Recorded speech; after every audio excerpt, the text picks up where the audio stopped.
Next question, please. Come on up. I hate to beat a dead horse, but Identify yourself again, please. Lori Oliver, Harbor Circle. I was one of the people that met with Art Dyer during this whole process, and a concern that a number of us had was that a lot of the aldermen that are currently in office right now, as well as some of the people involved with the city, were asked not to speak with Art, not to talk with them.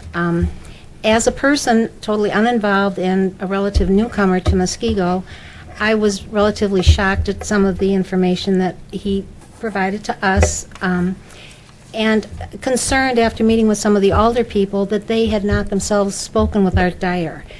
And I guess that bothers me because it involves the entire city of Muskego, not just the people that live right over there by Parkland Mall.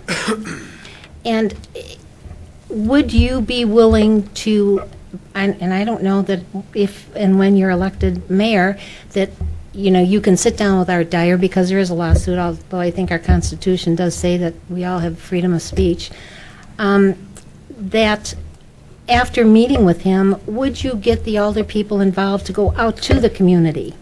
Because what we found is, with Bring Back the Lake, a lot of people didn't want it. They just didn't have the time to get involved or take the time to call their alder person or sit down and meet with them and talk with them. When we did that, when we went out and talked to the people and got the petitions, what we realized is that there wasn't a lot of information out to the public. And I think that has to be done through the alderman, alderperson, they're not all men.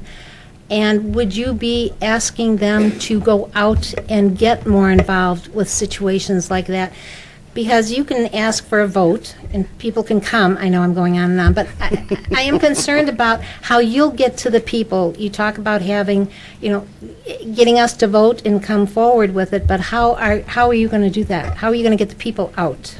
I'm going to preempt both candidates and say I need a briefer statement of your question. Okay. I'm sorry. You speak of how you want the people to be involved and that you're not just going to run the government by sitting up there making decisions. How do you intend to get news of something like Art Dyer or Bring Back the Lake out to the people, not the way that it was done in previous years? Okay, I could have said that. I got it, yeah. Thank you. What's that? Good. All right, thank you. And I believe that it's Luke's turn. I think when you have an issue as big as Parkland Mall, and it's the focal point of a lot of people's thoughts about the city, I think that word would permeate sufficiently enough. But again, at the end of the day, it's your alderman who speaks for you. It's your alderman's responsibility to let people be aware of the issues. And I sympathize with the alderman in this sense. I don't think this case has a gag order. I could be wrong about that, but I don't think it does. If they have been directed to talk or to not talk, again, it's the alderman's job to get stuff done for the people of their district.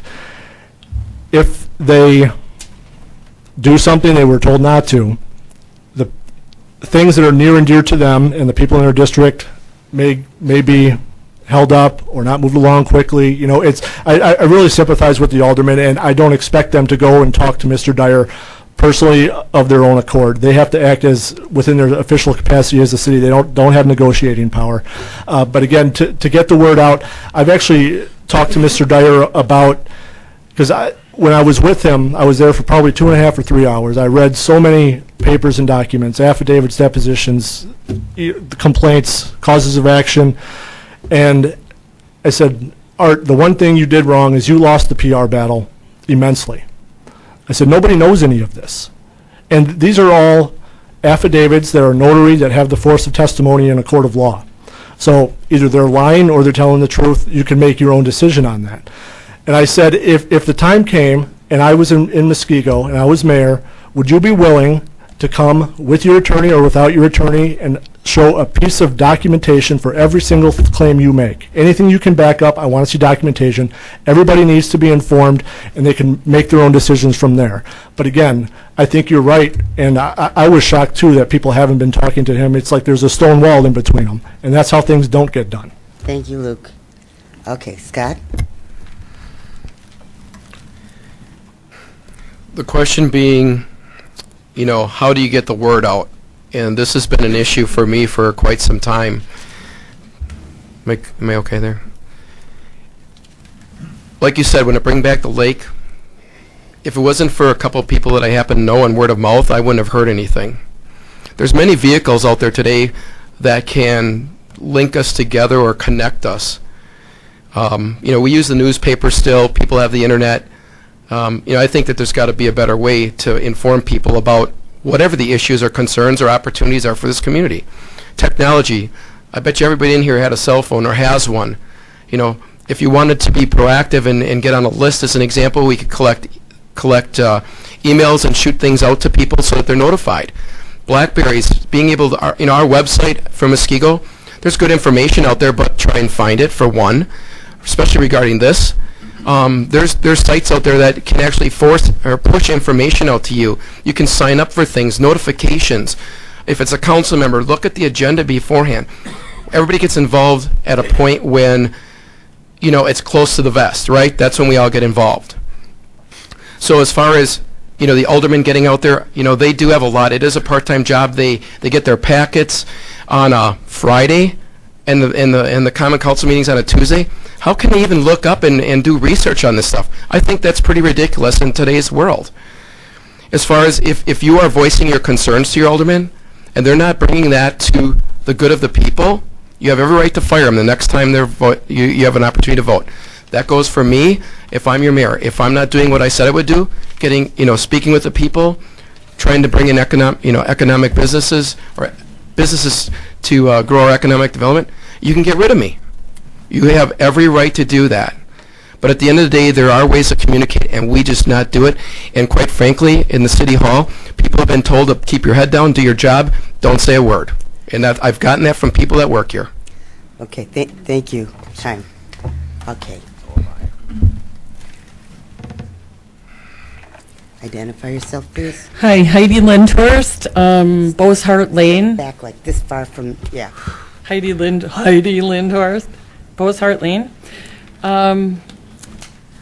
You know, one thing that I read in the paper today is that Waukesha County, all of Waukesha County, is fighting, it's starting to transition from being rural into being urban.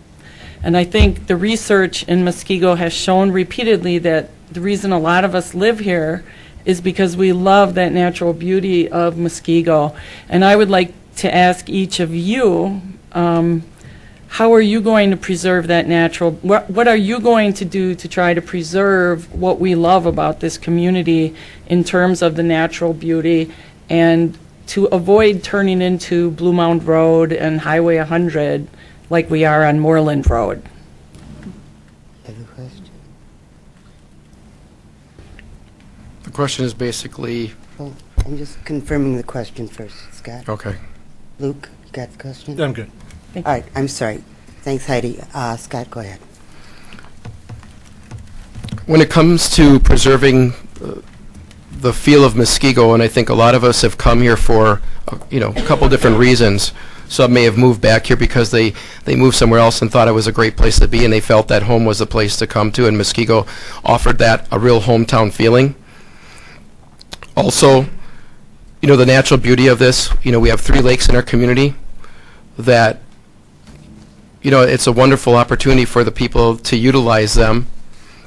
And I believe that, everyone has a right to be utilizing those I guess, natural resources, for latter back of the, you know what I meant there. But what we need to do is we have to have a good balance between what we develop, how we approach development. It can't be done behind the scenes. It's got to be out in the open. As an example, on Janesville corridor here, we're rezoning and repurposing different pieces of the property. And a lot of people don't even know about it until it happens. You know, I think that's an injustice to our community once again. So to keep that happy balance, you know, we need to take a look and utilize our 2020 plan.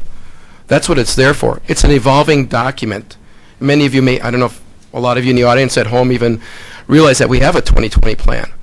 But there's a plan that's set, you know, not in stone, it's a living document, but it's a plan that we should be utilizing to move our community forward at a natural pace that makes sense for us as a community.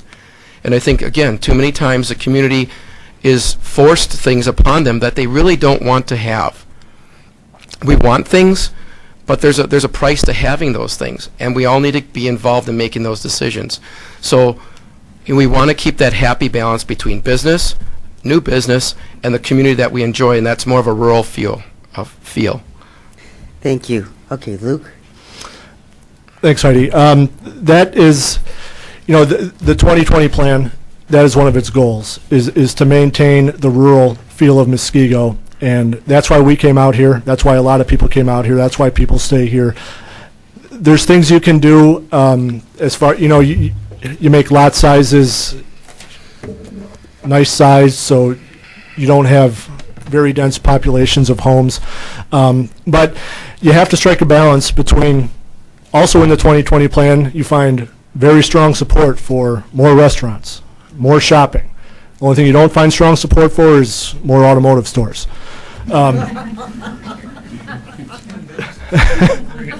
That's actually I think that's the lowest scoring thing on the entire survey, is your support for more automotive stores. But you have pockets like on Janesville Road where that's never going to be rural. So maybe that's where you keep your pockets of development, you increase development in those areas so you can stay away from the other areas and maintain the rural feel of Muskego.